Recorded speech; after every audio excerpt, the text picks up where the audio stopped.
Here's the thing to consider. We all know that we have to do every single mitzvah, whether we consider it to be an important or what we consider to be a not so important mitzvah. But what about the question of prioritizing? Maybe there's certain mitzvahs that have to be dealt with first because they're more central, and others should wait till later. Al-Vahoya Eikev Tishmun on the parasha, which opens up by saying, and when you will listen to what Hashem says, Pirush Rashi, that the word Eikev is quite relevant over here. Rashi says what it means is that if you will listen to the so-called light or so-called less important mitzvahs that a person often tramples with their heel, then Hashem will give you the brachas. Where is Rashi basing this on? His source is the Medrash Tanchuma, except it says it a little differently over there, and we'll analyze the difference. The Medrash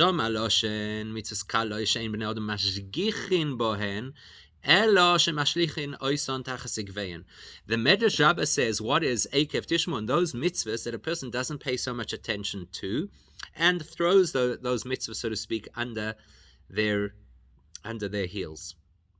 So we have to understand. Rashi's interpretation actually makes sense when he says you might trample on the mitzvahs, which means that you don't consider them, you kind of despise or degrade such mitzvahs. Move on. That we understand how it's alluded to in the pasuk, where the word is Eikev, because that's exactly what it's saying, right? How do you trample on the mitzvah? With your heel. So then the parasha makes sense to be using the word heel. But the Medrash says something different. The Medrash says you take these mitzvahs and you throw them down under your heels. That's not so clear, at least on a pshat level.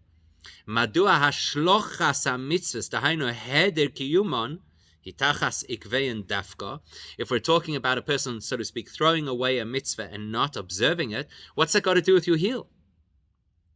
If,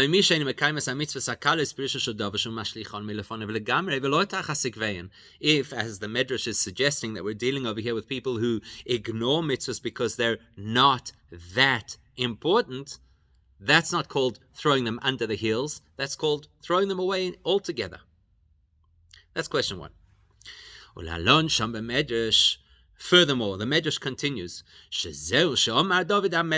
that this is actually something David HaMelech said in Tehillim. It was a fear that David HaMelech had. Why should I be afraid in the difficult times? Because I'm afraid that the averos of my heels will surround me. Says the Medrash. David HaMelech was saying, I'm not afraid of perhaps ignoring important or central mitzvahs in Judaism. What am I afraid of? From the so-called lesser mitzvahs. Maybe I transgressed one of the lesser mitzvahs. Whether I did or did not perform the mitzvah, because it was a so-called less important mitzvah. V'yata Omarta, says the Medrash, that really the attitude of Torah, the way Hashem says it is, that a person should be as scrupulous about a mitzvah that is a lesser mitzvah as they would be about a serious mitzvah. That's what the Medrash says. It really does not seem to make sense. Are we suspecting David HaMelech right now of less than absolute commitment to Hashem? Come on, it goes without saying that David HaMelech was cautious and scrupulous about every single mitzvah, even the so-called lesser mitzvahs. As the Medrash itself says in that conversation. Following directly on the part that we've just read, says the Medrash, that the same David HaMelech said, Gam avducha nizhar bohem b'shamram eikev rav. That your servant, referring to himself in the third person, so he's referring to himself, is I essentially was scrupulous about the mitzvahs to keep them eikev rav. What does that mean, eikev rav? Says the Medrash to koyal mitzvahs akalois, that David HaMelech was saying, I was really careful about those lesser mitzvahs. Eikev Rav Meramis kemshach hamedrash pasuk morav tuvcha shetzafanta goyma dehaina schoran shel mitzvahs kalois, and the medrash puts it together and says the word Rav is associated with the mitzvah, with the pasuk morav tuvcha. How much goodness has Hashem treasured or stored for those who follow His mitzvahs, and which mitzvahs? Eikev, the ones which are mitzvahs kalois. So what's going on over here? Seeing as David HaMelech, by the account of the Medrash, knew that he was careful about the so-called lighter mitzvahs, why would the Medrash say that he was afraid? Maybe I didn't do these mitzvahs properly. Which one is it? So the Medrash sounds almost self-contradictory. V'habirba said the explanation is, yes, of course, we're not suggesting for one moment that David was lax in his observance of mitzvahs. So what are we talking about then?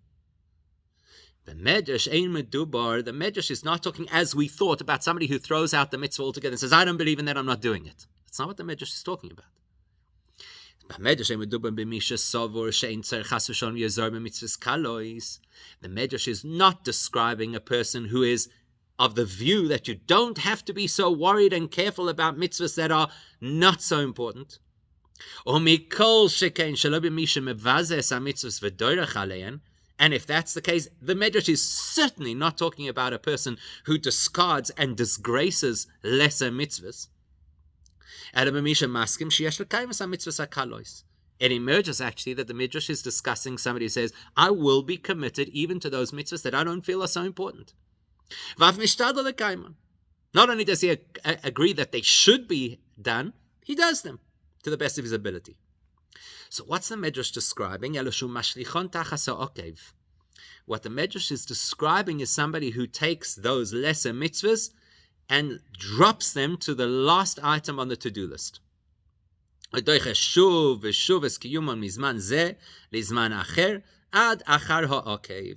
He keeps procrastinating it, postponing. It's not such an important thing. I will do it. I agree to do it. Just right now, they're priorities. I have bigger mitzvahs I have to focus on. In other words, the logic of this person is,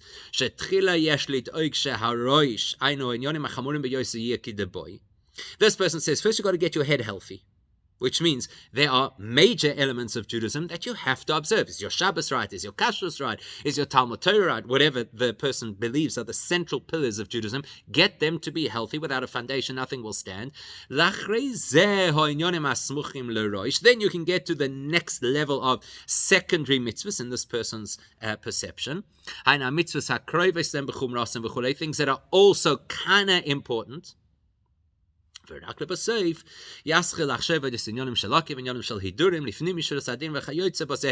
then down the line, one day, when you're ready for it, when you've learnt enough and done enough and are from enough, then you could undertake the things which are the trimmings, the edges, hidur mitzvah, doing something beyond the requirement of halacha.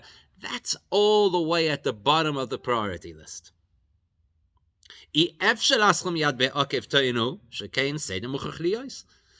person says, look, it would not make any sense that you start your spiritual progress from the bottom up. There's got to be a seder. Start with the most important things, and then you could have the luxury of dealing with lesser things. Logic says that if you are defining an order of events, you start with the most critical issues first. And as long as you haven't fully mastered the big issues, you don't yet have the luxury of thinking about other things. And if you don't have the basics right, you certainly do not have the freedom now to start saying, I want to be extra good. Things that perhaps this person in their own mind thinks are reserved only for those people who are more advanced in their Yiddishkeit. So here the Rebbe is going to give a very clear example. So you come to such a Jew who thinks along those lines that there is a hierarchy of Judaism. And you say to this Jew, you need to have Avas Yisrael, which means you tell him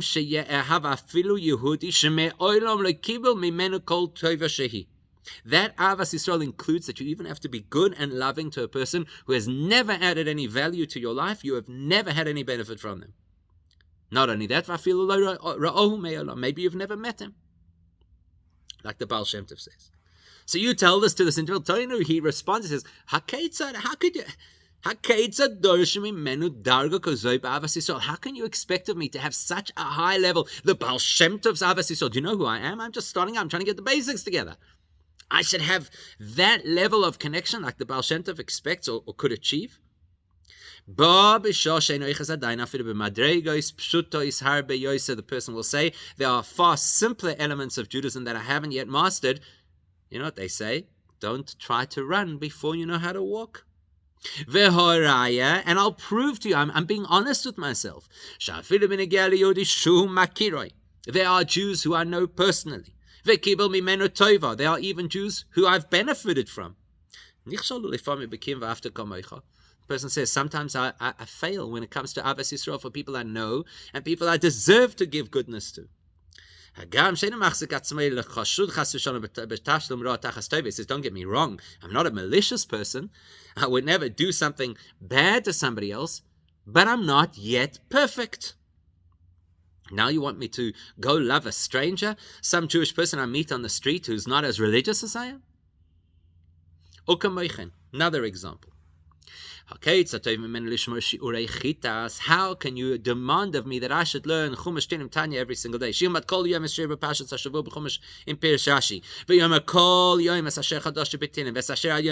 How can you expect of me that every single day I'll never miss the parasha with Rashi, the Tilim of the day, the Tanya?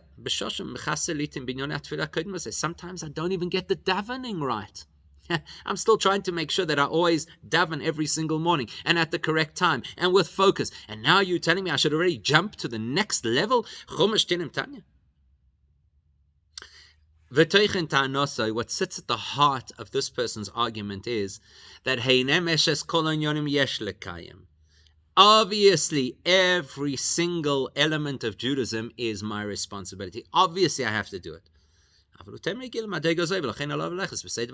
But I'm not yet at that level. As they say in the frum world, I'm not yet holding there.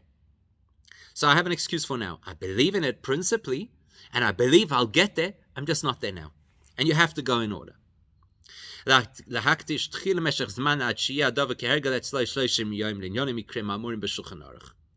I have to dedicate time, which includes the principle that if you repeat a behavior for 30 days, it sticks. So I've got to do that first for what the Shulchan Aruch demands. And I have to commit myself to the things that the Anshe Knesset HaGedolah instituted. Thereafter, after that period of time, then I'll go to Ha'isafas B'Derish Lachreze Ad Haramah. Then I'll work on the other things that were instituted in Judaism post Shulchan Aruch, all the way to the Ramah. Then I have to focus on that generation, the Ramah and his contemporaries, and the commentaries on the Ramah. And only after I've mastered all of that, the whole voluminous part of Jewish law, then I can progress and I can upgrade to all these wonderful things that you expect of me, to go beyond the requirements of the law, to have mili de chasidusa. So this person is not trying to get out of it. He's not trying to shirk responsibility. But he says very clearly, everything has to follow an order.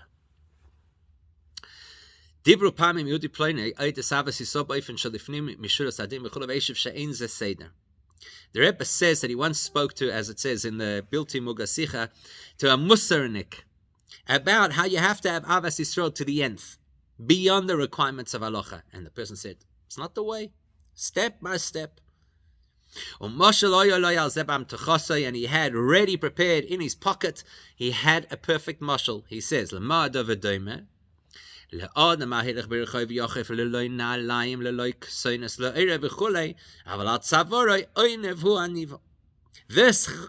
Chevraman said to the Rebbe that if you try to have Avos Yisrael for everybody in every which way, like the Baal Shem Tov expected, when you're not yet holding there, it's like walking in the street without shoes or clothing, but wearing a tie. That was his perspective. You're jumping the gun. Now, we could justify this way of thinking, even based on Torah thinking, because Torah does believe that there's a principle of Seder.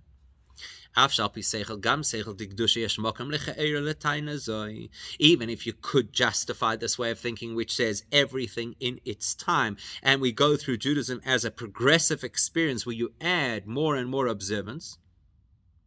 Emma saying, okay, as beautiful as this argument sounds, it's false. Because one of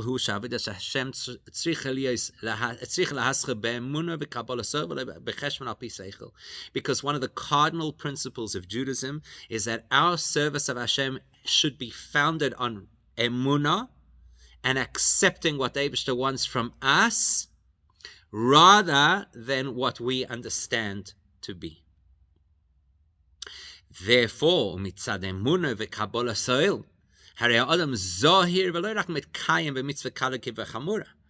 you have emunah, if your basis of Judaism is not what I understand, but rather that I believe this is what the Eibishter wants, and I'm willing to accept Hashem's authority, then I know that right from the get-go, I have to not just keep it, be zahir, be enthusiastic and scrupulous about even the most so-called minor mitzvah. And that means that I have to be as committed to the so-called lighter mitzvah as I would be to the so-called more serious mitzvah.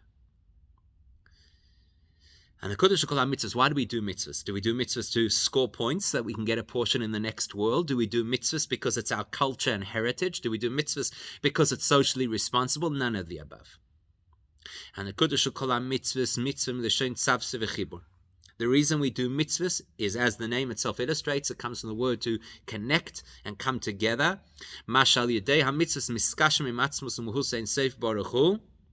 The reason we do a mitzvah is to connect to Hashem's infinite being. And he b'chol ha-mitzvahs b'shaveh. That theme is equal in every single mitzvah. Kol chilek bein mitzvahs chamuros lemitzvahs kalos bein rosh le'okev. It makes no difference which mitzvah it is. It connects you to Hashem, and it's quite logical, by the way, because if you think about it, the mashal that we often use in Hasidus is what happens if you have a king, and the king has a particular task that he needs done, and he calls on a person, as the Alter Rebbe says in Tanya, very simple person. He says, "Do it for me." Now there's a connection, there's a relationship between them. What the king wants is a very simple task. The person is a very simple person. It doesn't matter. There's a meaningful connection now because you did something that I wanted. So as far as we're concerned, it makes no difference if the mitzvah that I'm doing is, let's say, keeping Shabbos or Kashrus, or if the mitzvah that I'm doing is a certain hidur that a Jewish person is possibly supposed to observe. It doesn't make a difference. Either way, I'm showing commitment to Hashem, and either way, I'm forging a relationship. And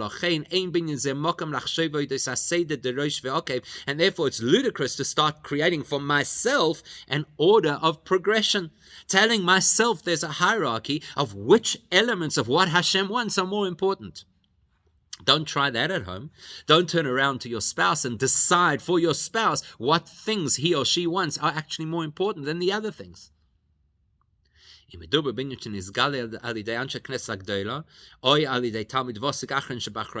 Technically, it makes no difference if what I'm about to do was mandated almost 2,000 years ago by the greatest sages of the early Talmudic period, or if it was instituted by contemporary rabbis. It doesn't make a difference. The main thing is, this is a portal of connection between me and Hashem. There's no head, there's no foot, there's no top, there's no bottom, there's no higher, lesser. Every one of these is an opportunity to connect to Hashem. So if infinite Hashem comes to you and says, would you like to connect to me? Is it logical to say, no, I'm not yet holding there?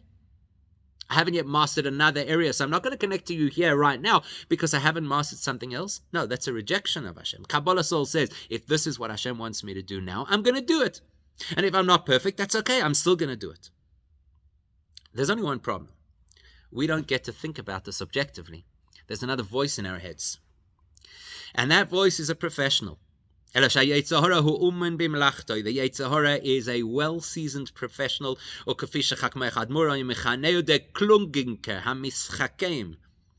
the Frierdiker Rebbe would call it, the smart one. That's why the Yetzer Hara came up with this brilliant idea. Tell people not to do things until they're at the right space, the right level, the right headspace, the right focus. And the Yetzer Hara is so good at what he does, in order to get the idea to stick in the human neuro pathways, he comes up with some good mishalim, like the guy without shoes and clothes who's wearing a tie. So you have to know that it's the Yetzer Hara's ploy, the Yetzer Hara's scheme. The key to Torah and Judaism is to accept what Hashem says even before you fully understand it. Like the classic argument of the Tzedukim, who thought they were such rational people and basically as a result of that rejected most of Judaism. And they said, that's the problem with you Jews. You are too excitable. You put your mouth before your ears. You commit to something before you understand it. Yes, that's how we do it. Heifech HaSeder. Judaism is built on going against what makes sense and against what is orderly. Further than that, the Nabi says, Mi iver ki im avdi, who is blind other than my servant? Al avdi ye omer ki hu iver. He was saying, people are going to say that. That's going to be the argument. They're going to claim that those of you who are serving me, Hashem says, well and properly, the world will tell you that you're blind. Or as what they call it in today's world, fundamentalist. Kloimer.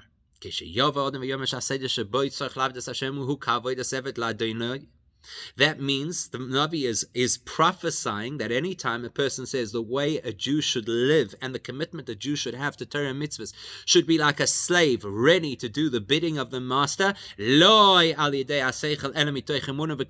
which means that the foundation is not what I understand, but rather what I trust and believe and accept that Hashem wants from me. Let's say you're like a blind person, you're fumbling your way through life without any seichel. What are you, thick? What are you, naive?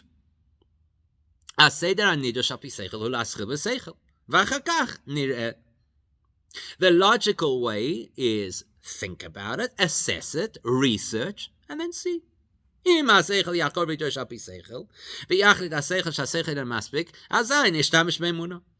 I try to the extent of my intellectual abilities and I get stuck, then I'll call on faith.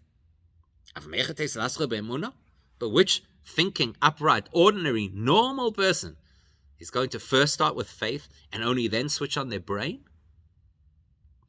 The Frierdiker Rebbe tells a story. He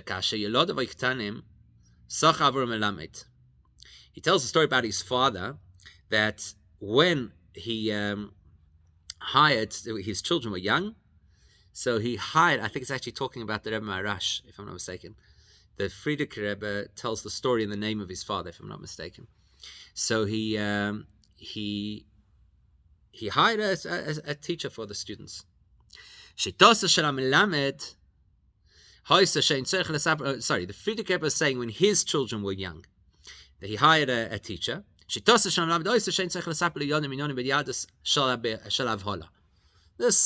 particular Melamed had an attitude which is, don't scare children with illogical stories. Don't tell them stories of miracles. Don't tell them things described in the Torah that are not understandable, that we haven't proven scientifically.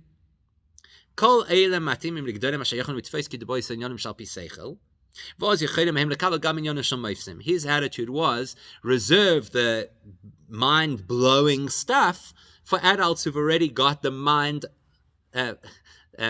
supporting stuff. In other words, once an adult understands things, then you could shock them with miracle stories. But his attitude was, if you introduce to children concepts that are not logical, that are miraculous, that are supernatural, you're just going to blow their mind. Not going to be healthy for them. And therefore he took an attitude that the way you teach children is you only explain things to them that make sense. Soon as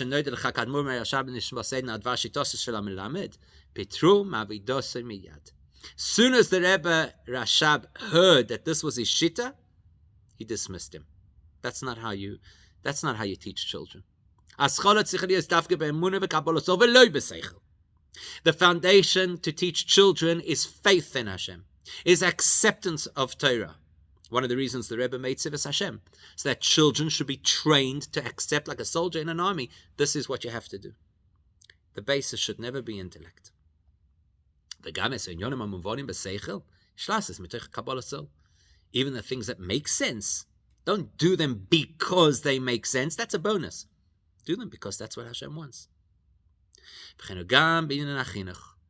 And that's the same thing that applies to education. Dafka teach children about miracles.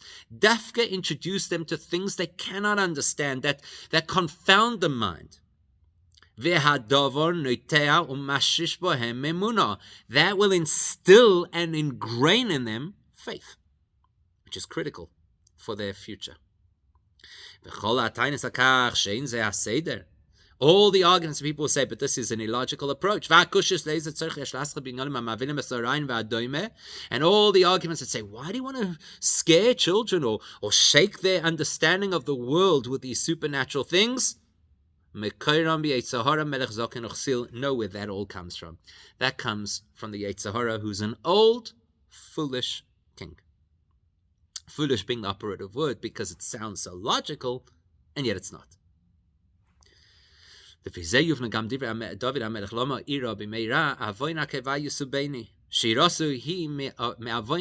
Now we can properly understand what David HaMelech's concern was. David HaMelech was not concerned that maybe he had ignored mitzvahs that are not that important. His concern was, Yiras David HaMelech Hoysa, his concern was, he never for a minute doubted, maybe I didn't do the minor mitzvahs properly. Because he knew that he was careful with them to the point that he deserved more av tuvcha, the great reward, which is specifically for minor mitzvahs. What he was worried about is Shema mitzvahs hakalos lo yehoyu etz lebeis hamidrash shel teikav uzehiras kamei mitzvahs hachamuros. David HaMelech was worried, maybe I didn't commit to those minor mitzvahs with the same enthusiasm and the same attention to detail that I gave the major mitzvahs. I know I did them. Maybe I did them a little bit more lackluster. Maybe I did them a little bit less attentively. David HaMelech we're talking about over here, one of the greatest tzaddikim of history. He did every mitzvah properly, with the greatest attention to detail. But maybe he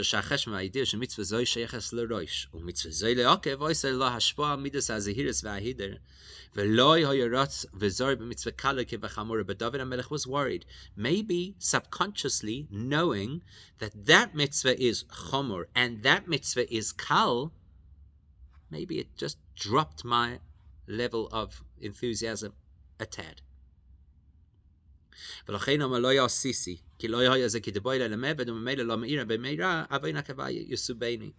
In David HaMelech's self-assessment, he said, if I don't do a mitzvah with my all, I don't feel like I've done the mitzvah. And that's why I'm worried, he says. Maybe those lesser, minor mitzvahs, maybe because I didn't invest in them with every inch of my being, maybe they'll count against me. Bimeira, what's he saying? When was he afraid? He says, I'm afraid in the bad days. What are the bad days? Koi al yemei hanhogas hateva. That means the days where life follows the natural process. Because the natural process isn't easy for the Jewish people. Our reality in the world is we're like one vulnerable lamb surrounded by 70 bloodthirsty wolves. And that's not just anti-Semitism we're talking about. Even when it comes to earning a living,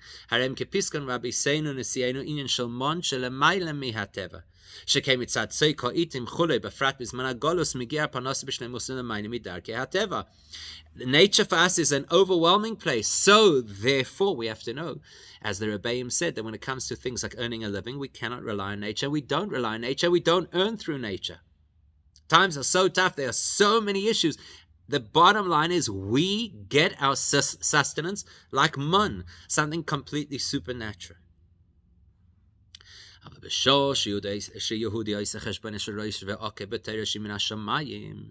But when a Jew starts to take an attitude towards Hashem's Torah that he gave us from Shamayim, this is priority, less priority. And he conducts his Yiddishkeit based on those limiting perspectives, with such a narrow approach.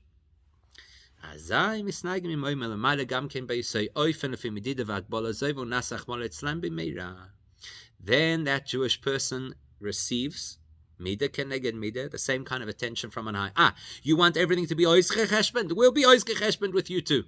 You want everything to go b'seder v'adroga? Fine, you can then live through the role of nature. And how does nature operate? It's not so favorable to us. But when a person doesn't make all these considerations, all these budgets, when a Yid only simply wants to be connected to Hashem, to be connected to Hashem's essence, and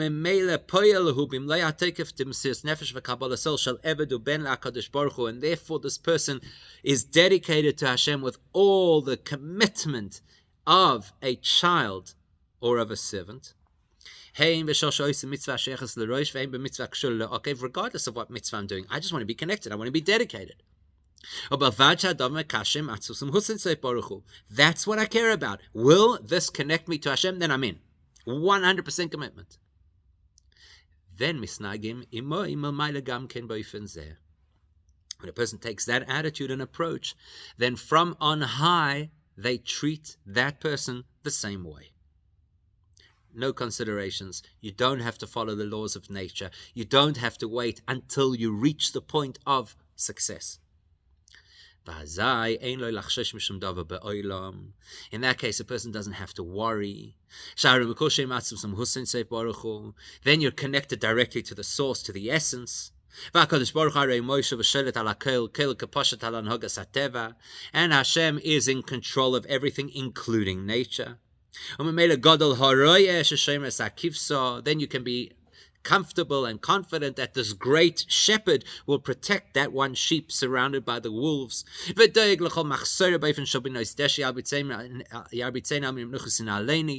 then you could be sure that you'll be guided, as David HaMelech says in Tehillim, through the beautiful pastures, the menucha, the place of calm, and we'll have every single thing that we need, begashmis. As the parasha itself says, V'haya Eikev tishma, V'haya l'shein simcha. V'haya means you will be in a joyous state.